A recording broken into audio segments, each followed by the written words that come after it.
Sin embargo, esta elección también trajo de vuelta prácticas profundamente antidemocráticas que creíamos desterradas de nuestro sistema electoral.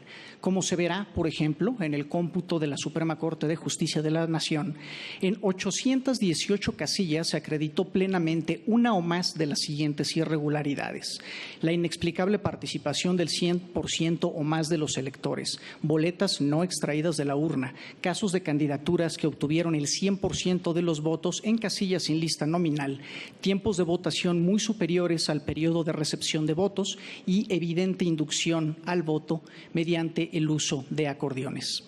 Se hayan registrado una serie de prácticas y conductas corruptas y antidemocráticas realizadas bajo formas organizadas y eventualmente financiadas con recursos cuya procedencia desconocemos. ¿A qué me refiero concretamente? Al hecho de haber detectado en varias casillas en distintos estados del país un cierto patrón de acciones ilegales consistentes en boletas electorales sin ningún doblez o planchadas, como se les ha denominado. Boletas electorales con registros numéricos marcados con una misma caligrafía. Casillas con registros de participación ciudadana atípica, es decir, por encima del promedio nacional o con un 100% de participación o incluso más de ese 100%.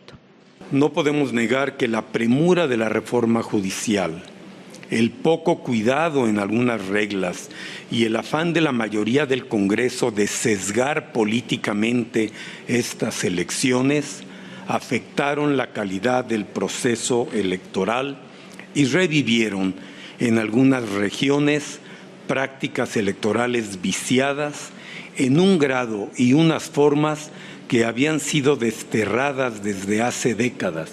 Inducción masiva de votantes bajo diversas formas de coacción, relleno de urnas y adulteración de votaciones, entre otras prácticas ilegales, empañaron la competencia entre candidatos y mancharon una jornada electoral que, desde el punto de vista organizativo, estaba preparada razonablemente bien y merecía concluir con pulcritud. En esta elección advertimos casillas seccionales que registraron una participación ciudadana igual al 100% de su listado nominal.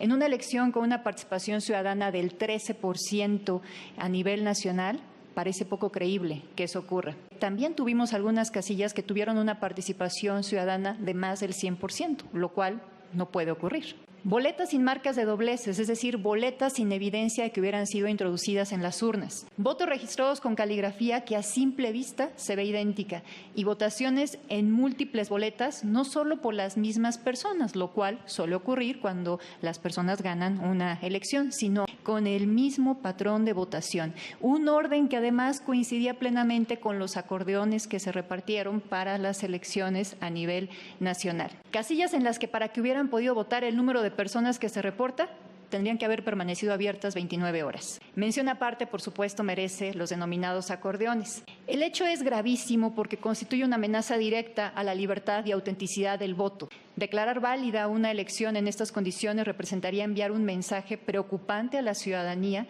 que aún con evidencias claras de irregularidades, las elecciones pueden considerarse válidas, que no hay consecuencias ante estas conductas y eso puede propiciar que en futuras elecciones no solamente se repitan, sino que se multipliquen. Mi deber como integrante de este órgano colegiado es defender la legalidad, preservar la integridad del sistema electoral y proteger el derecho de la ciudadanía a emitir un voto auténtico, libre de cualquier tipo de presión o coacción. No podemos permitir que estas prácticas se repliquen en el futuro y para ello es necesario asumir con seriedad la tarea de prevenir cualquier conducta que vulnere la confianza ciudadana en las elecciones. Nuestra legitimidad como autoridad electoral depende de ello. No obstante, sí creo que esta autoridad no tiene competencia para determinar la nulidad de la elección, sino solo, como lo comenté al inicio de mi intervención, nos concierne declarar la validez de la elección.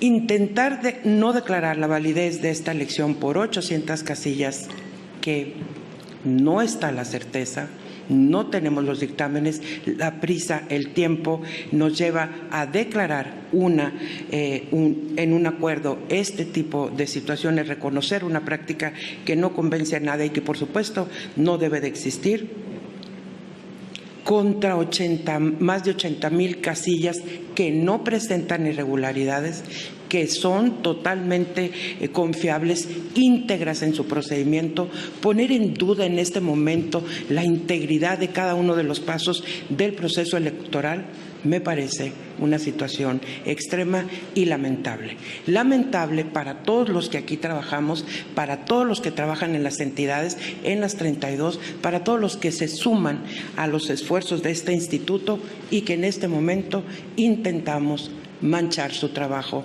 no reconocer con un argumento el cual no comparto. Todos los que parecimos con votos es porque éramos candidatos.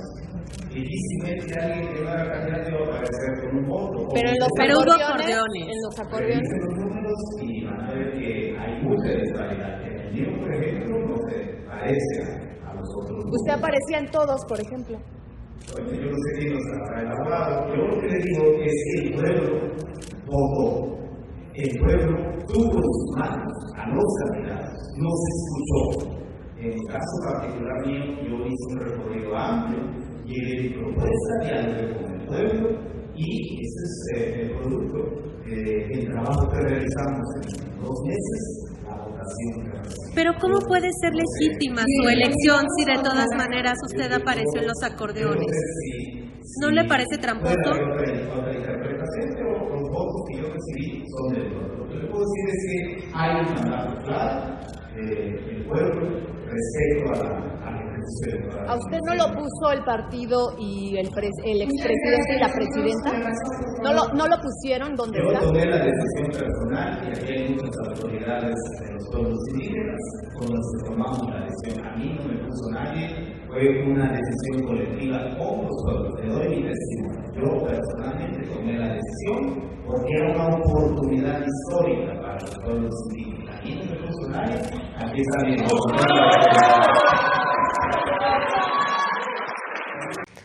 Por ejemplo, ahora el INE, desde mi punto de vista, se extralimitó en decir que había votos que no deberían de haberse incorporado al resultado final. Esa es labor del Tribunal Electoral, no del INE. Tribunal tiene esa atribución, el Instituto Nacional Electoral, ¿no? Ahora quieren revisar quién sabe qué tantas cosas, cuando no es su atribución. Entonces sí, son un grupo de consejeros que no actúan buscando que se cumpla la voluntad del pueblo, que finalmente eso es la democracia, sino que tienen una posición política que se traduce en todo lo que esté en contra de el gobierno de la Cuarta Transformación. Hay que votar en contra, independientemente de cuál sea o qué se presente. Que está en mis 100 puntos, una reforma electoral que hace falta. Y ya en su momento la vamos a presentar porque tiene que ver con la cantidad de recursos que se utilizan para el INE, para 8,000 millones de pesos costó la elección ahora. La cantidad de recursos en las elecciones, la cantidad de recursos que tiene el INE, la cantidad de recursos que tienen los partidos políticos.